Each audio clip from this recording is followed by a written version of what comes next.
Love is love. Love is love. Love is love. Love is love.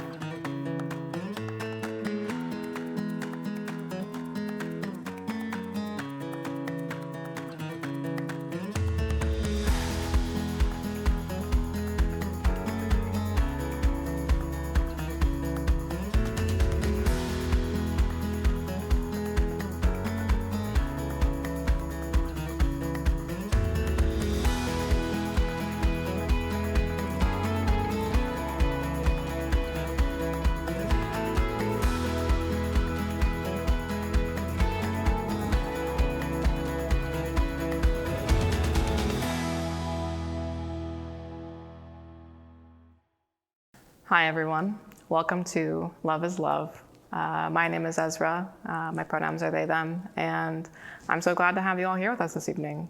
When this project came to mind, it was very important to me that we brought on queer couples to talk about love, to talk about the intimacies of their stories, and the reason being, for me personally, when I was young, I had a crush on this boy, 5 years old maybe, and he had a Woody doll. I had a Buzz Lightyear doll, so it was all love at first sight from there. But he was my first crush when I was a kid, and he was my last crush.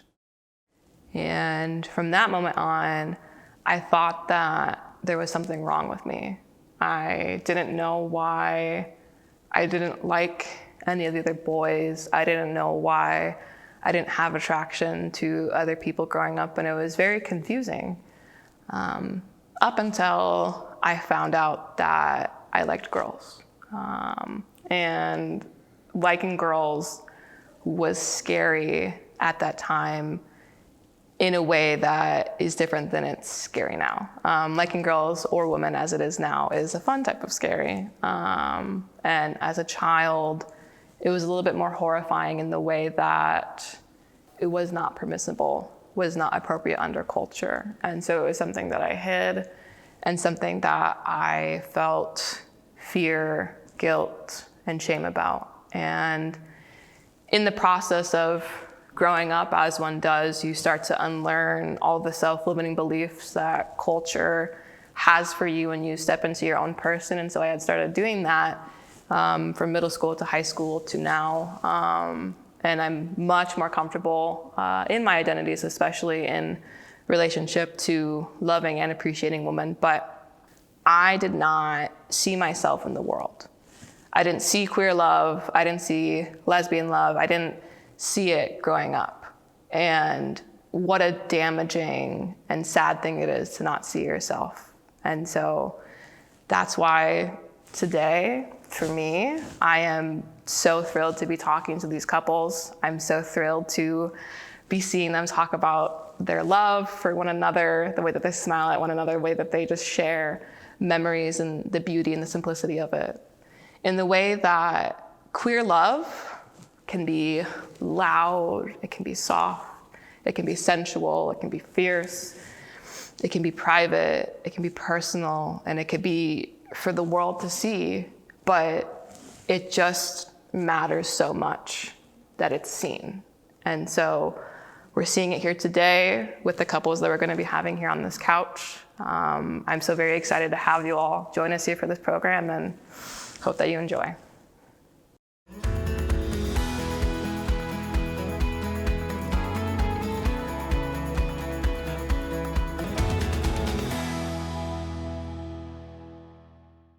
Start us off, how long have you two been together? We were just having this conversation in the hallway because there was a song on out there that was played at our senior prom, which we had down the street, and we were dating then. Mm-hmm. So it's been 20 years. Mm-hmm. Yeah.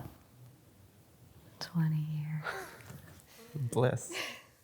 Magic. 20 years dating, 16 years married. Mm-hmm. Okay. What was your ceremony like, your wedding ceremony? Oh my goodness. I was working a ton, and we got married in the summer right before our senior year of college. And so my mom just planned everything, and we just kind of showed up. But it was tons of people. Like, how many people? I think there was probably 450 And I was going to say people 400, and then it seemed crazy, but then I think that is what it was. ceremony. Yeah, 400 at the ceremony. And then we had a little, like, more intimate reception at my parents' house, which was really fun. That was, like, what we really wanted. And so that was very us. But everything else, we were young. We were 21 and 22 when we got married. So our parents just did everything. So. I was also 21. Oh, yeah. I was Depends barely. on the date that we Yeah, got that's married. right. That's but right. That's right. Yeah. Both 21. Both 21. So you guys have seen a lot of different iterations of yourself throughout the years. Yeah. For sure. Yeah. I'm in my 20s, and so I'm figuring this out, that being with someone means that you are with just like the different versions of themselves as like they like age throughout life. Mm-hmm. Yeah. What has that been like for you, both, like especially in relationship to COVID? So one of the things that I think about is, how was your relationship at the start of COVID to how is it now? How would you even begin to answer Yeah, that? I think that's an interesting question because we have gone through a lot in the last couple of years. And so at the start of COVID, we were ready for a break. Yeah. Like just a break from not each other, but just from other people. Yeah. We were ready. We almost welcomed the lockdown because we needed time to just be our family. Like a good example of this is we adopted our third child, and when we came home, they gave us the instructions to cocoon. And so for a year, we were supposed to just cocoon as a family and kind of get to know each other. And that's what it felt like right before the pandemic hit. We were saying to each other, we need a cocoon. And then we just kind of ended up getting it worldwide. Yeah, so we were going full speed before the pandemic with for all sorts of reasons, and which was just creating a lot of stress, I would say. Yeah. So how do you think we've changed over? I don't know. I think I would say we understand the value of family more, which not that we didn't before, but I think it just means more. Yeah, but at the same time, I would say also, like, understanding our individual autonomy also. Yeah. Because I think that was one thing that we needed to do. While we needed to come together as a family, we also had to discover ourselves individually too. So I think it did help us self-actualize apart from each other a little more, because when you grow up with someone and you're together all the time, you sort of become the same person. Yeah, we've been friends since 8th grade. 25 years probably. So Yeah. So we kind of had very similar likes and dislikes and hobbies. And I think this kind of helped us become more ourselves. Yeah, differentiate. Good word. And how do you both practice vulnerability with one another? I would ask the reverse question is, when do we not practice vulnerability with each other? yeah, I think that's true. Because I can't think of a moment where I am not, which is weird. Well, I think too, because we are each other's support. So if we need something, or if, like, I'll just give myself an example. I struggle with anxiety and depression, and Nia has always known that about me, and she's always been a great support for that.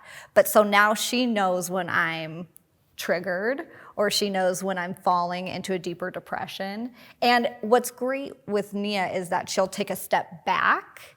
Instead of saying, oh, I think maybe you're a little anxious, she'll take a step back and allow me to kind of figure out my thoughts. And so it allows me to be the one in control of my own vulnerability and what I say to her, but she knows what's happening. And I think that's just the beauty of having been together for so long too, is we know each other's rhythms. How do you both practice self-care? I think self-care has changed a lot since the beginning of the pandemic. And, I think for me beforehand, it was a lot of being alone. And that was, I like to have some time to be by myself and just organize my thoughts. And I don't think I've ever been alone during the pandemic. So I had to kind of figure out what that looked like. And it turned into, what do I enjoy doing that gets me into my body? And so I learned how to play the guitar, started, making kombucha, just, touching and things with my hands, started playing the piano, just a lot of grounding type things that I can do while other people are around, but also, it's my body is grounded. Yeah. Yeah, I would say that is very much the same for me. I did the very first self-care thing that I ever remember really doing for myself was going to therapy. And I think from there, a lot of things blossomed. But I'm a very head person. And you're right, self-care is a lot about getting back down into my body. And I think I'm just realizing that, through everything that we've been through in the last year or so. And so a lot of things, our family is really starting to learn to play the piano. So now we have like piano fights. So, but that still feels like self-care because then you feel like a good parent, like, oh, our kids are fighting over the piano. This is wonderful. But like, I like to get outside. So I want to be gardening. I want to feel the dirt. I want to smell it. I want to experience something. Because our self-care together used to be going out for dinner. And when we couldn't do that, we would go out twice a month. We had a regular rhythm of it. And when we couldn't do that, you have to find another way to have an experience, either together or separately, that kind of builds awareness in your body. We fight over the lawnmower. We do We fight have over a riding mower, and for 3 hours of kind of podcasts podcast, and just peace. vibrational grounding. Yeah, that's right. That's true. As you both are talking about the intentionality behind your date nights of like then building awareness for like the body of like your relationship, that is also so very important and so very cool. Thank you for sharing. Yeah. What advice would you give to a young couple? Man, that's tough. So I think I was talking to a friend yesterday about a relationship, and they were saying, talking about just like what is love, and I was kind of explaining to them how I feel about our relationship, and I would describe it as a mirror, and being able to mirror the best thing about each other back to one another, and then with that newfound, she's mirroring myself back to me, the good parts that I can use and grow, I can then be that same person, and it kind of just goes on and on like that.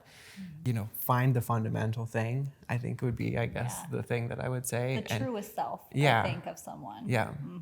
And just stick to that, and the rest of the stuff that is going to come up, because there's no relationship that's not going to have issues. You can always fall back on that, and I think that's really, really important.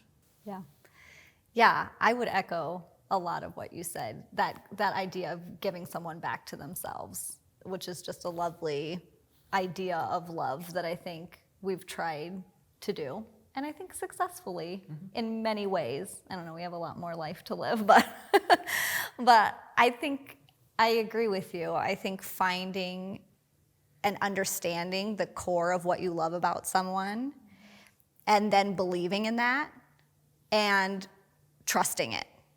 Because there's a lot of times where things are going to get difficult. And if you know what you're coming home to, you know what you're coming back to, you're more likely to fight for that. You're more likely to want to come back to that.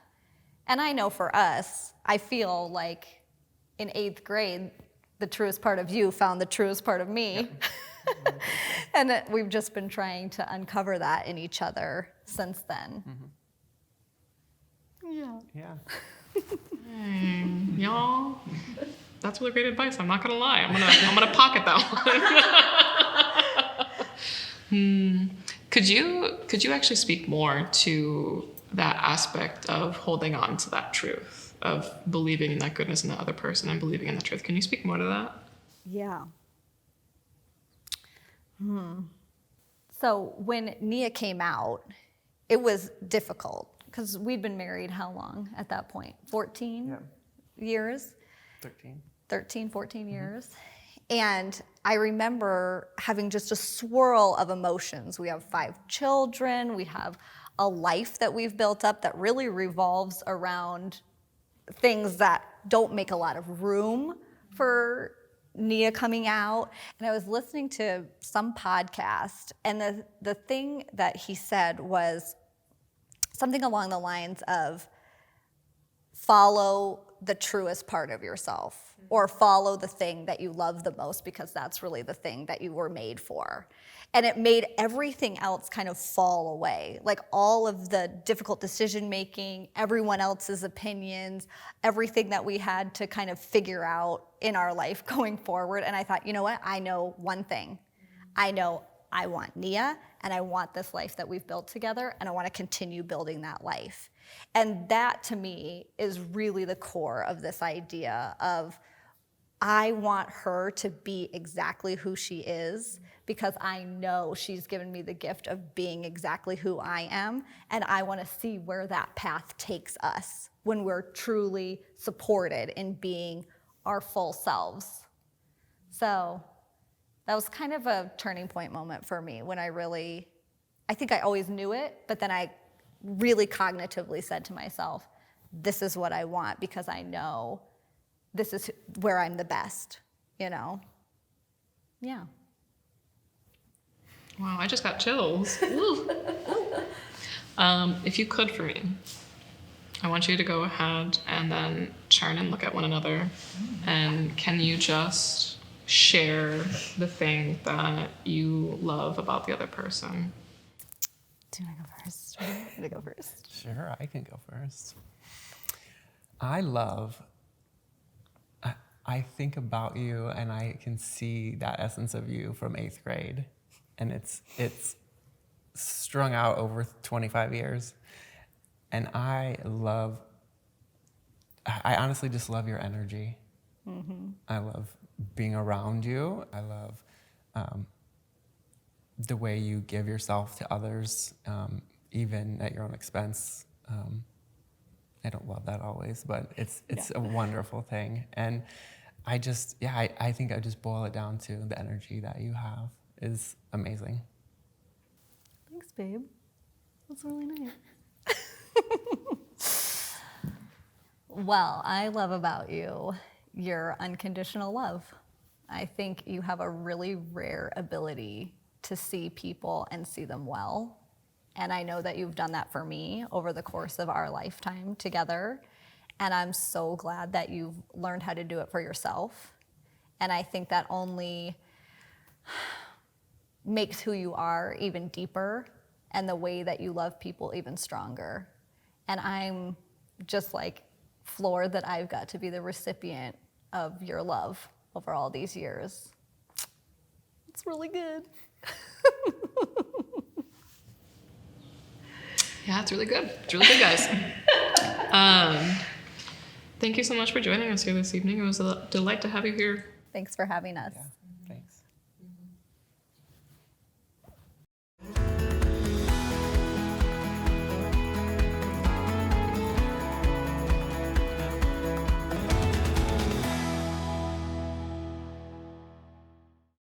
Thank you both so much for being here. I'm glad to have you here this evening on my couch.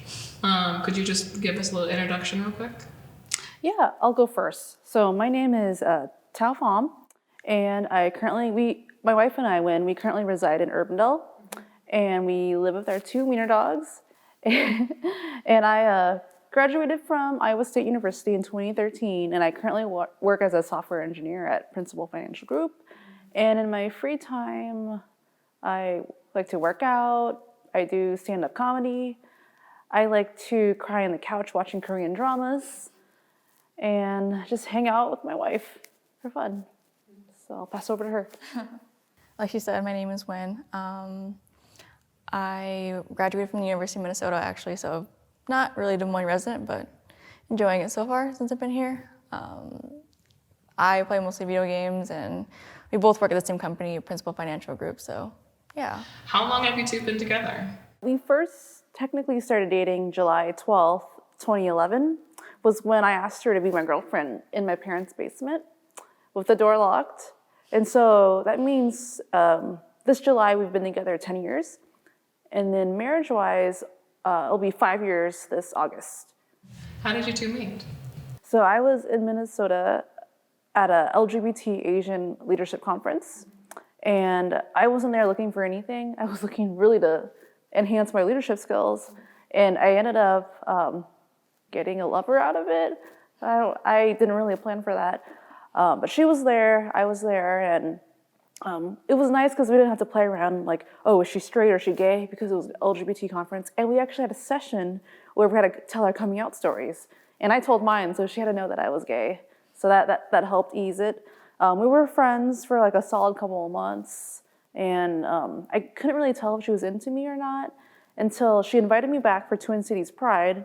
And then like I just got these vibes that maybe she was feeling me.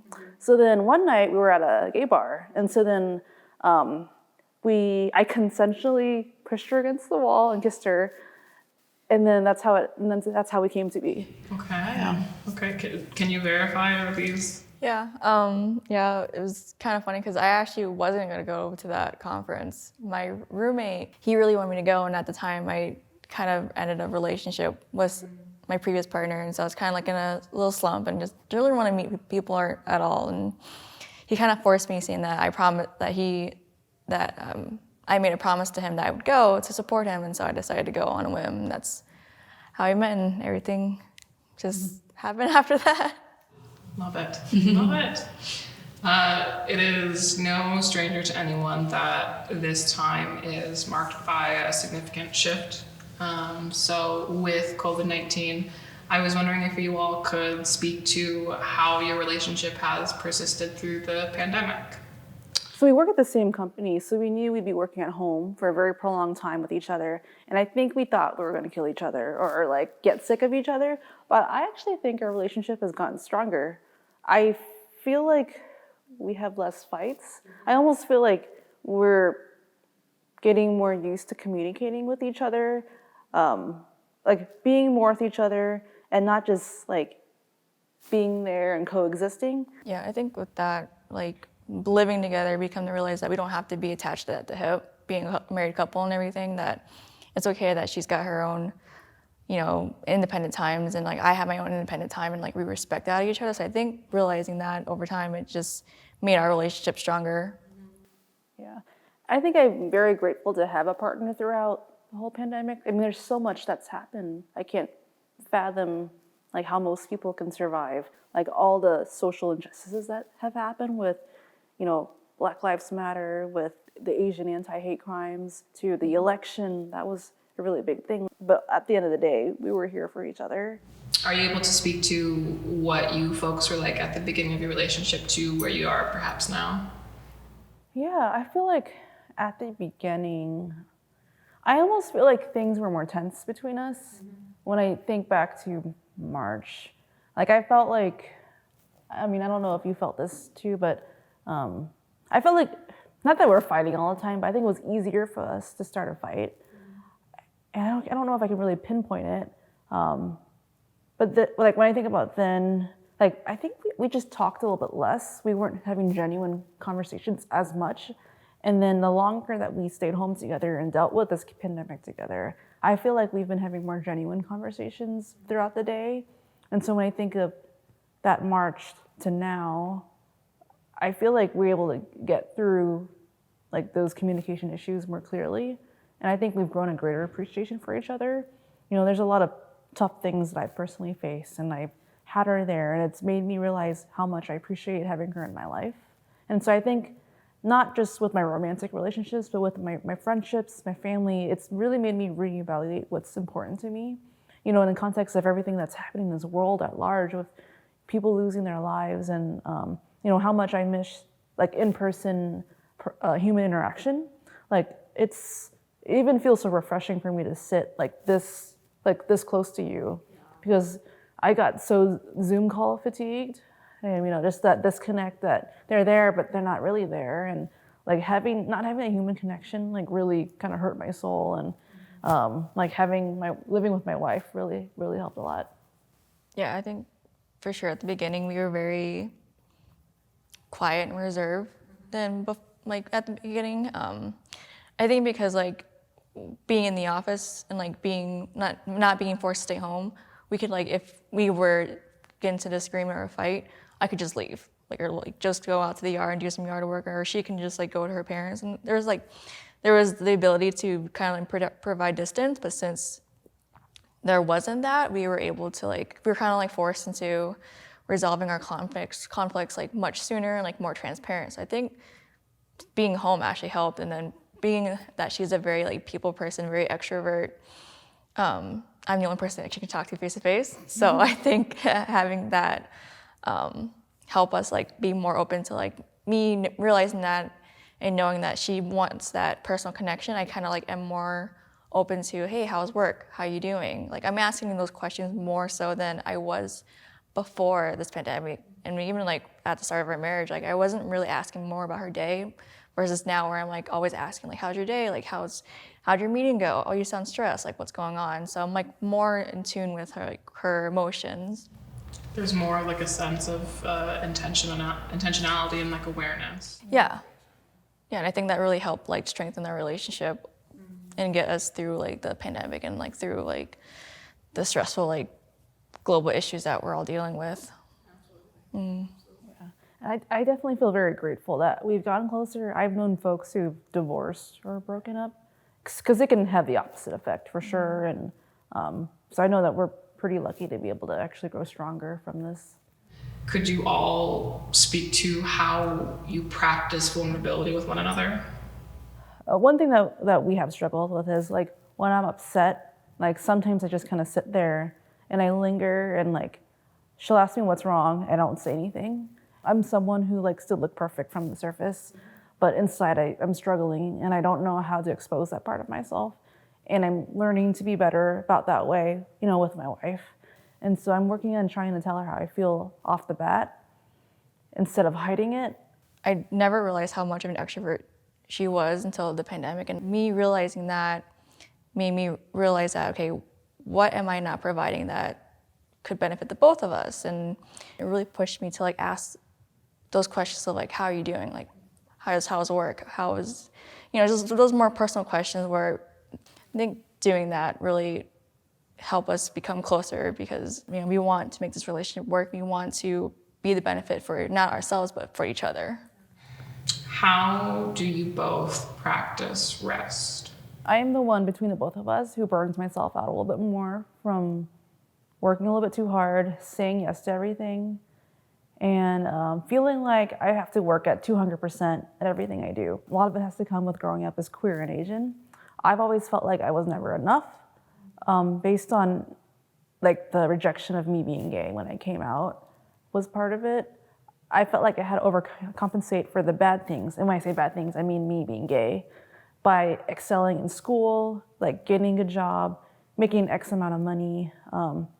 Like even from my looks, I've struggled with like eating disordered issues too. So I always felt like I needed to lose X amount of weight. So I've always put so much pressure on myself. So sometimes I don't even know what rest is, but I'm working on it. And I think saying no and trying to figure out cues of when I need to back off is helping me. Like if I'm physically feeling tired, that's a cue that I should rest. And that's something I'm listening to more now. And to me, resting is able to enjoy a vacation and sit back with my wife and enjoy things as well.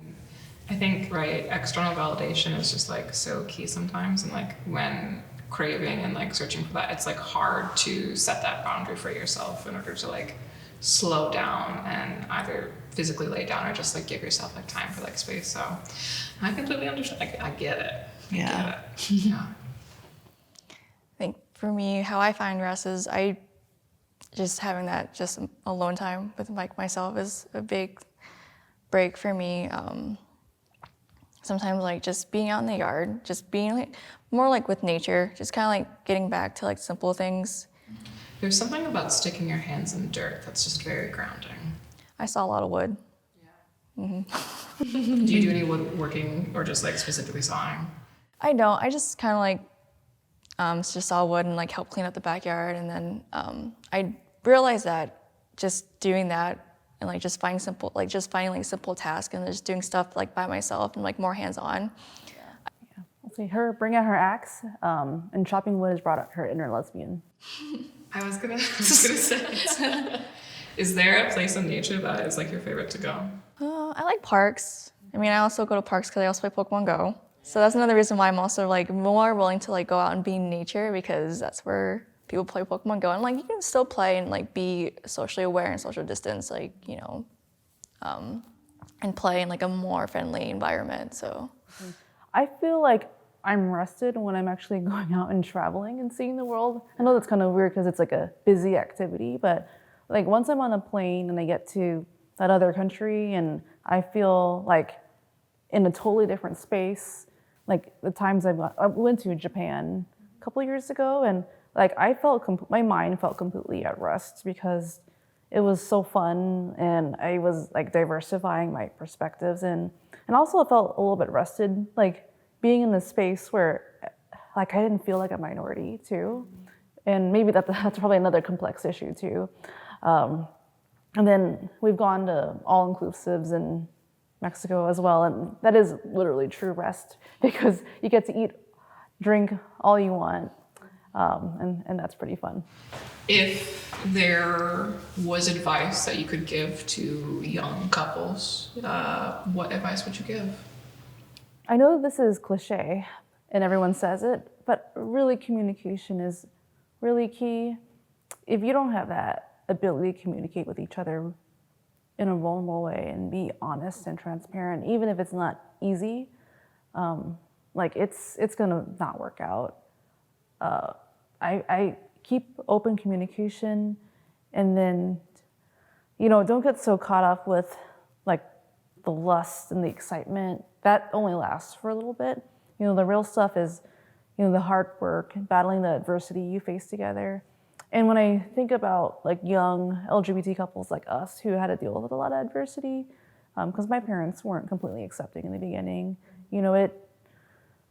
it'll take work, but your love will make it worth it. And it's how you fight for it. And, the more you fight for it, the more your love grows. And I kind of feel like, it wasn't easy to be together. And so that's why we're such a strong couple. And I don't want anyone to lose hope and feel like, they can't ever have a relationship where they can be with the person they truly love. That's totally something that you deserve and value and should get. Got chills. Any advice that you'd like to add? I think my advice would be like, don't give into like stereotypes, like whatever you imagine like a married couple should be, whatever, any relationship, any couple ideology or social cues you think that you should have, like you have to be together, you have to do everything together, like I say throw that out the window. Like it's okay to have your independent time. I think having that independence and like that me time made us stronger because we respect each other, and like we know like at the end of the day, like I'll still go back to her. We'll still be there for each other. So just what does your partner need? What do you need? And vice versa. Like just kind of like, that whole give and take aspect of relationships, yeah. Kind of like showing up for your relationship is not necessarily showing up for the stereotypes, but it's showing up for the person that you are now with the person that they are now as well. Yeah, and then also like don't worry about like any outside forces or like influence that may like disarray like what you guys should be as a couple. Like you guys should be a couple how you see fit and what fits for the two of you, not who your parents or friends or family think. Because we do solo trips sometimes, and I feel like some people look at us differently, like, why do you guys take solo trips? And I think it's my way of refreshing myself, just to kind of like, sometimes just being around with her too much, it gets a little draining for me, but that's just how I am. And she realizes that and respects that. So it's just, so, she has that trust in me where I know I'll come back to her. And she knows that I love her so much that, nothing could like make me leave. That trust is so important. Yeah, just building on top of that and just, finding that balance. Thank you for sharing. Yeah. If you guys want to, try and like look at one another and then just like share one thing or some things that you just love about one another. One of the things that I love about you is that you are always thinking about me before you think about yourself. And so you're always thinking 3 steps ahead. And so like one small example I can think of is that we bought a Keurig machine yesterday for our office. And you thought about a lot of things that I wouldn't have thought of, and set that up and stayed up till 2 a.m. doing it. And then like this morning, I was still sleeping and I woke up to her bringing me a mug of coffee. And like sometimes it's not the big gestures, like someone surprising you with a trip to Paris, but it's the small things, and everyone has their own love language. And I had to realize I had to like take away the notions of what I thought love was, because growing up I thought love was getting a bouquet of flowers or someone singing to me, but like I think some actions can speak louder than words, and everyone has a different way to communicate, and I like that about you. Yay. I think for me is I love how supportive you are of me, and like no matter what I do, you try your best to support me, and like in things I do feel ambition for, and then you try to push me to try those things. So I love that about you. Yeah, I think this is a lot of emotion for her from tonight. So much for showing up as you are then. I'm like very I'm like more of like a physical person, so I show my affection and love through like kind of like physical stuff or like doing things for people, and so me staying up and doing the Keurig for her was like my way of sort of showing that I love you, and this is like my way of showing how much I love you. Acts of service in a way. Yeah. All right. Thank you both for coming here this evening. I was really glad to have you. Thank you for having us. It was such a joy to just to be able to be in this space with you, and I feel like my wife and I just kind of revitalized our relationship at the same time. Not that it was bad, but like we haven't talked about a relationship in this manner in a long time, so it was nice for us too. And you're a great person to work with, and I'm really excited about seeing the end result of this product. And yeah. Dang, thank you so much. Yeah, it was an honor. Thank you so much.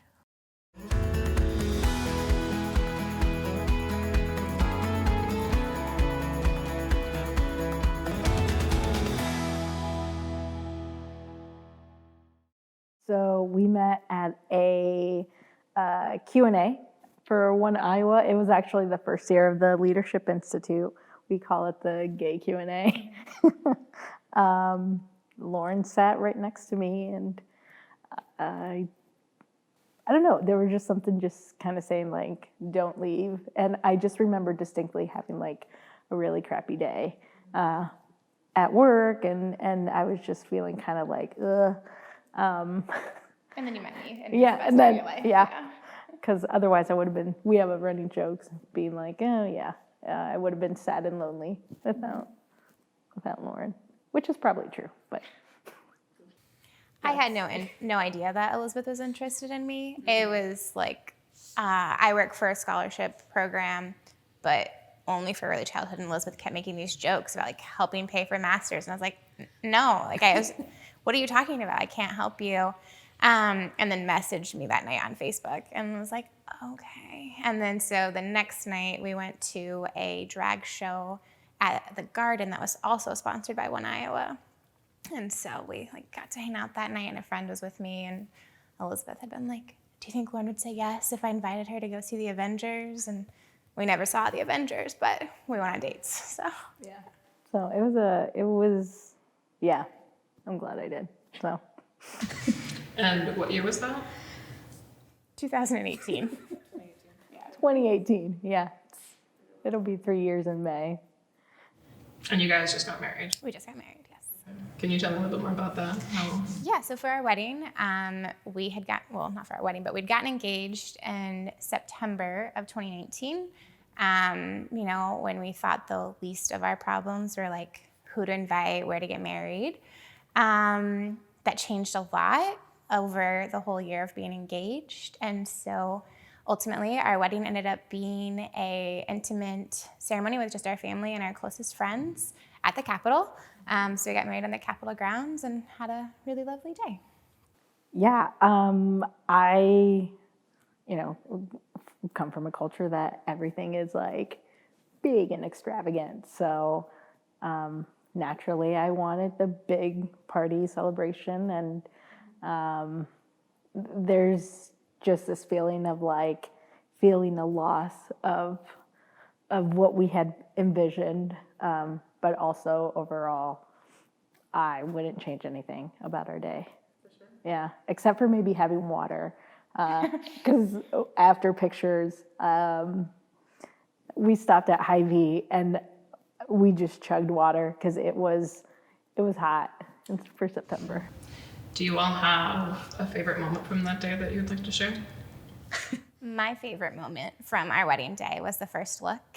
Our photographer got every moment of it, which is just so lovely and so wonderful. And I learned after the fact that Elizabeth had been like, I'm not, like, it's okay, it's no big deal though. And then in the like shot, like the progression of the shots, you can see Elizabeth's reaction. Like first it's like, oh my gosh, it's you. And then just like immediately crying. And it was like so sweet and so cute. And definitely my favorite moment from that day was watching Elizabeth's reaction.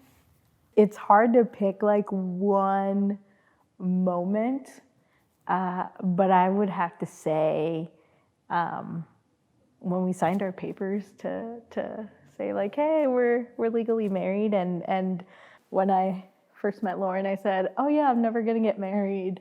The only person I would marry is Demi Lovato. And here we are. Sorry, Demi. So, how has your relationship persisted through COVID-19? Kind of a joke that we have, that we like to tell people is like, well, we still like each other and we still want to hang out all the time. So that seems like a good thing. We still got married. But I definitely think that we had to learn how to communicate with each other. And especially because I'm an extrovert and she's an introvert, and, taking the time to say like, okay, what do you need from me? How do I fill up your cup, and vice versa?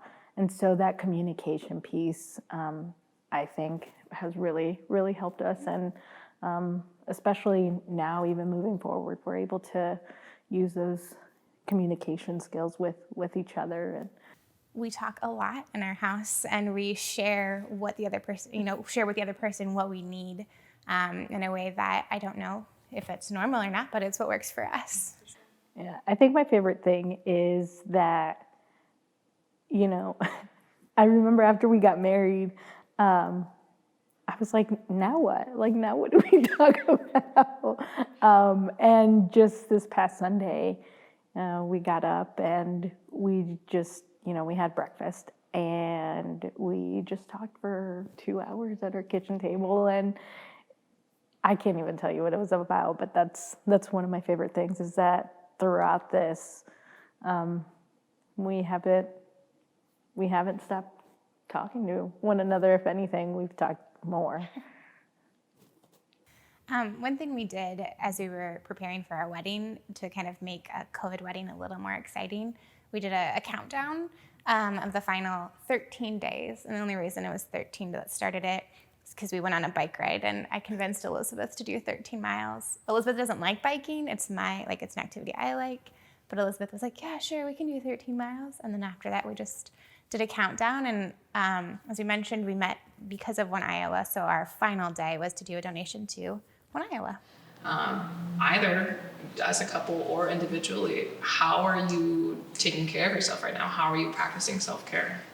One thing that we really started doing to kind of give that self-care, to take care of ourselves, we would do either a morning walk or an afternoon walk, sometimes both, which was a time to like connect and talk about our days, but also be outside and moving. And I go to work every day. Elizabeth does not. And so it's a way for both of us to get outside of the house a little bit.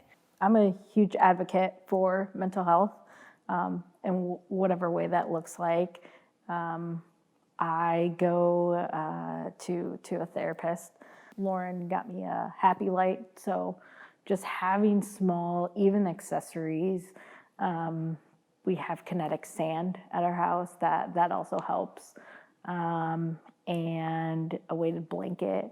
Sometimes even just candles. We like Bath and Body Works, so even sometimes just washing my hands just to get a smell of like whatever the soap is, mahogany teakwood is prime, and black tie. Black tie, Yeah, do you like? black tie, very very good smelling. But even something like that really helps. And because I'm an extrovert, realizing that it's okay to just text someone and be like, dude, I just need to talk, or just saying, hey, how are you? Just kind of initiating that conversation has really helped also. We've also started baking a lot. So The bread? that Baking the bread? we do bread, but we also do a lot of cookies, like a lot of cookies. So that helps. Let me just correct. I don't do the baking. I do the testing of the baking. Or like, hey, can you get me some sugar? I'll be like, yeah. I have learned how to make really awesome homemade Alfredo sauce. So I think I just wanted like Olive Garden really bad. And so I just got online and I was like, I'm gonna try this. And it turned out amazing. So It's got a lot of butter in it. I mean, as all good food does. But yeah, so it's delicious Alfredo. It's fantastic. that's been a very good thing that's come out of quarantine for me. You learned how to cook. I learned how to cook from scratch, yes. How do you both practice vulnerability to one another? I'm super sensitive. Like let me backtrack and kind of put it to you this way. Lauren is the first person that I've like completely trusted with everything. Even when things get uncomfortable, she always finds the patience to just make me feel okay and make me feel heard. I don't know, it's easy. Vulnerability is easy with you, so. You're really sweet. I feel like our home is a really safe space for the both of us. There's some song, I don't even remember what it is, but like home is wherever I'm with you is one of the lines, and like that's how I always feel with Elizabeth in our home. So it's just, I don't know how to describe like being vulnerable because it's just always been easy with Elizabeth too. Yeah. Except for when I, become a little bit Hangry. hangry and or I like to, kind of move away from sometimes serious issues. So I like to make jokes a lot. We both do. Yeah. But Sarcasm to push it like a little bit farther away. Sarcasm and food are our love languages. yes. In this time very specifically as well is just the necessity for rest. So for you both then, how do you all practice rest? For me, I think we both do with different kinds of rest. Like me personally, I enjoy reading, and so this is something we've gotten better at over the months, especially during COVID. Like I will go to our room and read, or like Elizabeth will play a video game while I sit on the couch, and like we're together, but we're not together. So we're both able to do something that we enjoy and kind of use as a recharge moment or a restful moment without needing to like do something. So I think that's been really helpful for both of us. Yeah. I would agree with that. Now, if there was any advice that you could give to a young couple, what would it be? The advice that I would give to a young couple would be to take those moments to learn and grow together. You're always going to be changing depending on how long you are together, and to grow together is the best way for that relationship to continue to survive. I would say practice patience. And even though we say, well, we're patient with each other, well, how patient are you? Also, learn your partner's love language. That's the biggest thing. I think that has really, really helped because I didn't know that my love language. I thought my love language was gifts, but it's actually it's touch and quality time. Yeah.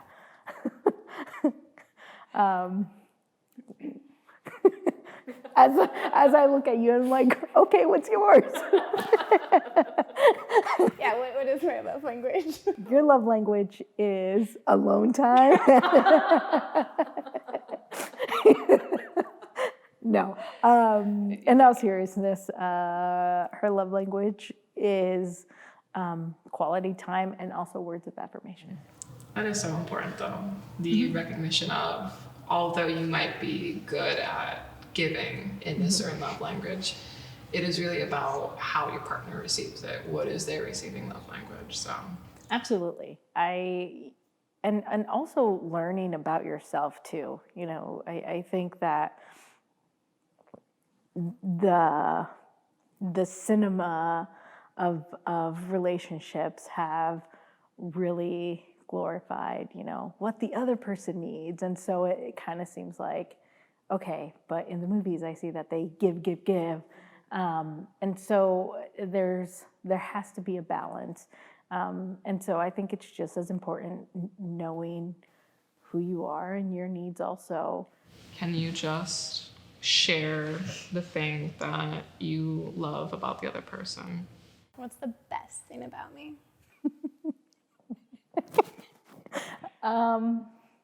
Your compassion and your patience with me, like I told you earlier. Your heart is my favorite thing about you. It is so lovely and wonderful, and I think you have the most gorgeous smile. It's so cute. Thank you so much for being here this evening. I really appreciate just hearing both of you just chat about your love for one another. Very lovely. Yeah, it was fun. Thank you for having us. Thanks.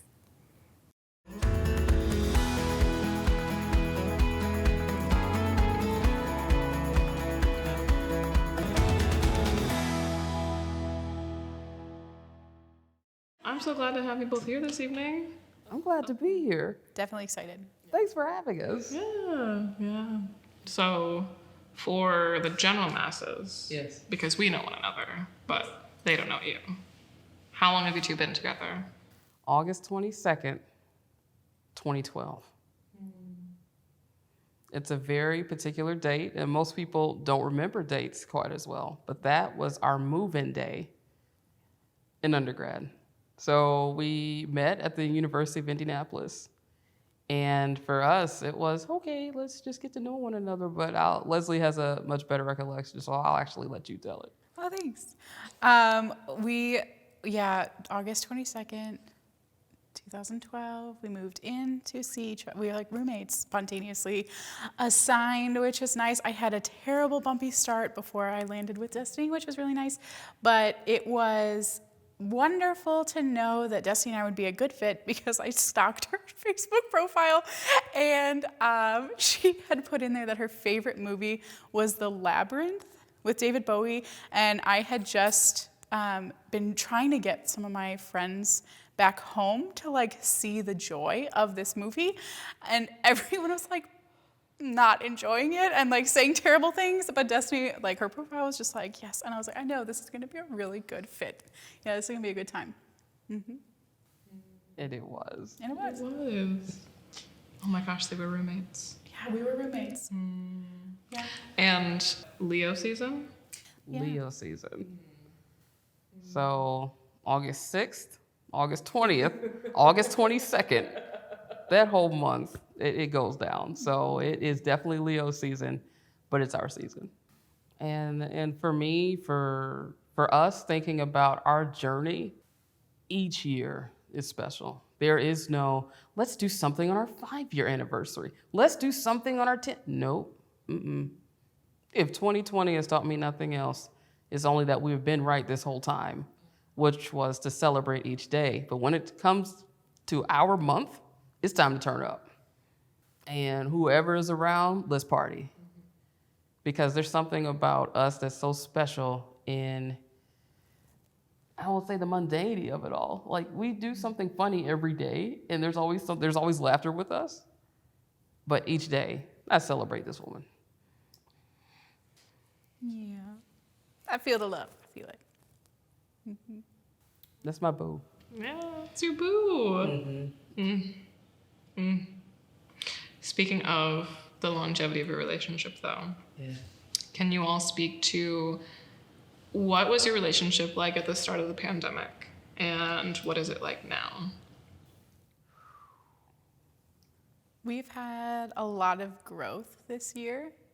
The pandemic has definitely been tumultuous in a lot of different fronts, like the stressors from work, the stressors like personally, and it definitely took a toll on our relationship.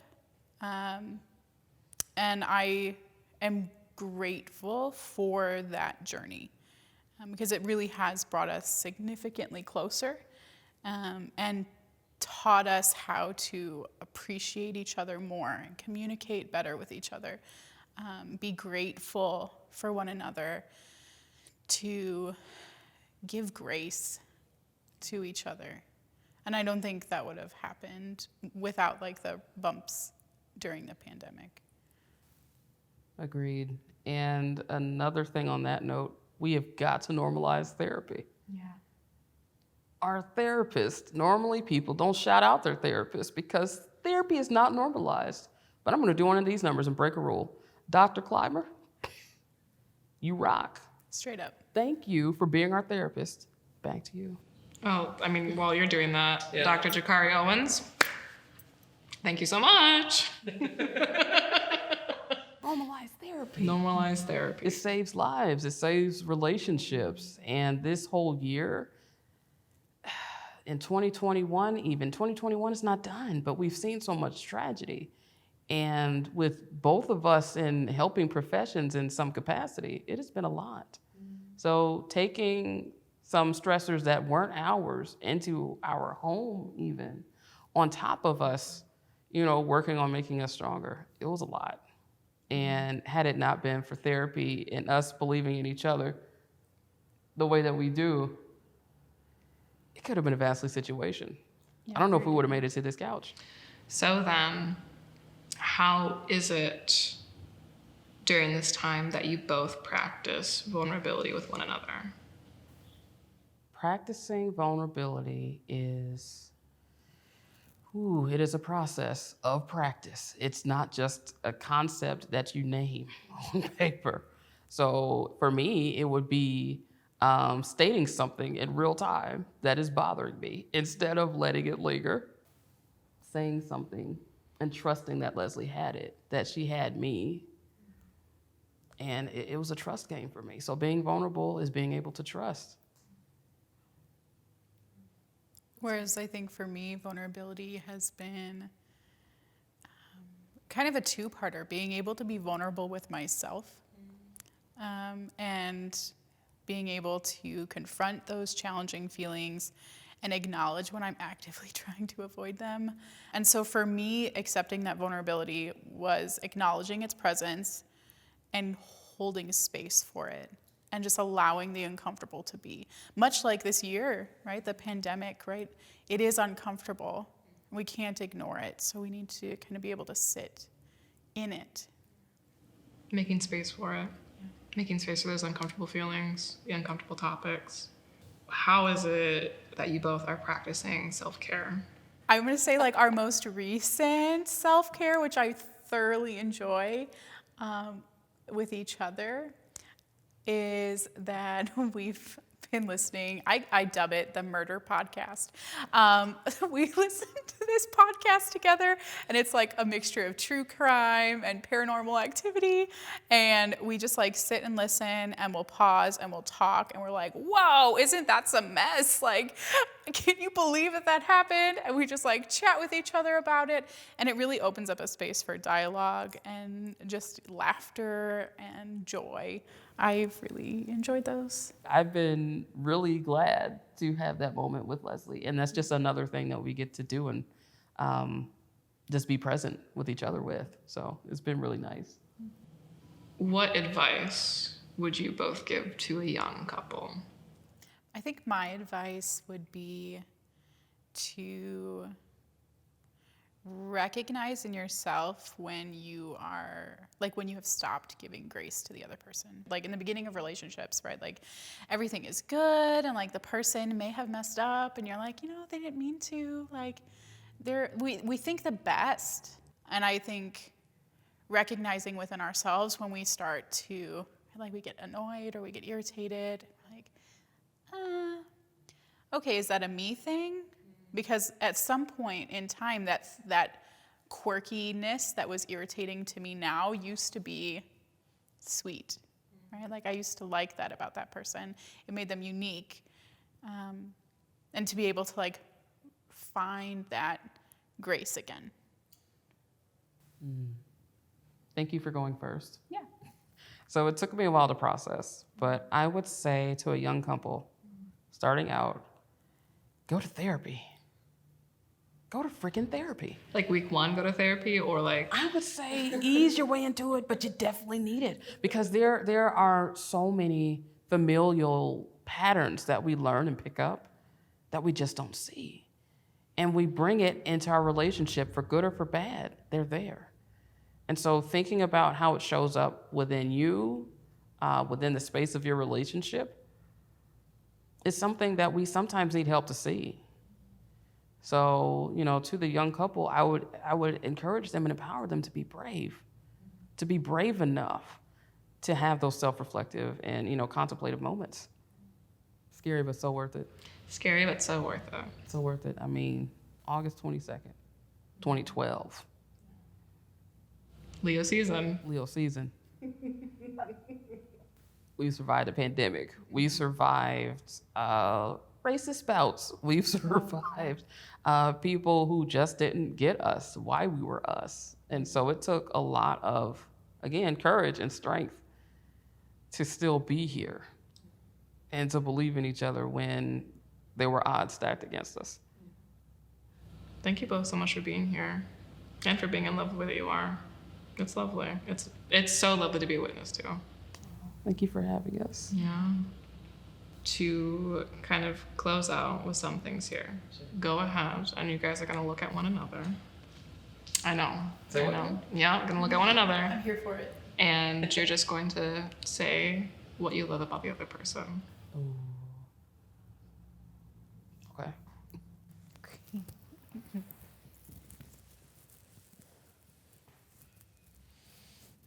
What I love about you is that you are brave every day without even realizing you're brave. It looks so effortless for you to be vulnerable. And I struggle every day to take off my layers. But you don't start with many. You are who you are. And I love you. Encourage me to be brave every day.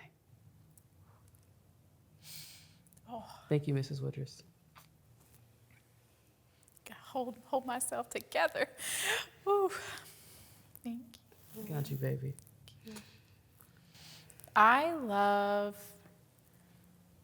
your generosity and how you can find the best in any situation and the best in any person that you interact with. And you saw like the best in me when I've had really bad times. And that you are just so compassionate and open and willing to share and find that joy, that spark in people to ignite it. And I'm really grateful that you see my spark and help it keep ablaze when things are hard. It's easy when it's you. Oh gosh, I love you so much. I love you too, baby.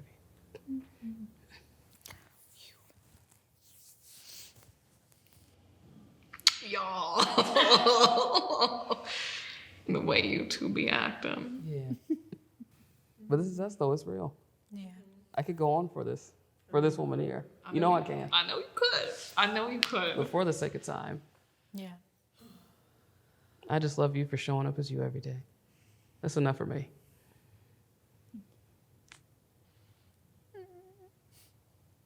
All of the love. All love. See, love just fills me with such joy. Oh, thank you so much for being here. Thank you for having Yeah, us. we're happy to be here. I love you both so much. You're the bee's knees. We love you. Yes. I'm so proud of you for putting this on for all the couples. I'm glad that we're here to help shine a light on that and remind people that love is love. Love is love. Do you want to do that? Love is love. Billy, are we out of sync? I think you're going ahead of me because you're going before she's. I'm waiting for her to point at us, and you're going. Okay. Love is love. Love. Bless you. Amor es love. Oh, you What? were supposed to say love. I thought we were. We're not on the same page. Yeah, we're not on the same page. 3, 2, 1. Love is love.